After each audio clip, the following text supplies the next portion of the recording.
زي ما قلنا قبل كده ان محمد اسماعيل وربيع البنك الاهلي خلاص في الزمالك، الاثنين خلصوا.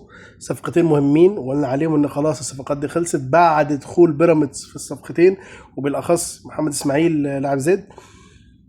الزمالك دلوقتي كده امن الدفاع شويه وامن نص الملعب مركز 6 شويه، بس انا لسه عند رايي ان لازم صفقه حامد حمدان في مركز 6 تخلص كمان عشان يبقى عندك الاساسي والبديل، ومدافع تاني. والقريب جدا الزمالك ابتدى يتكلم فيه المحترف، لعيب محترف مصري، يعني مش هنقول اسماء برضه عشان الناس بتزعل.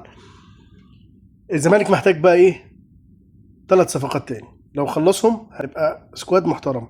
الزمالك محتاج يخلص باك يمين مكان صلاح مصدق، ومحتاج يخلص مكان الجفالي لعيب جامد جدا وينج رايت يكون ما بيهزرش، وينج رايت يكون عالمي.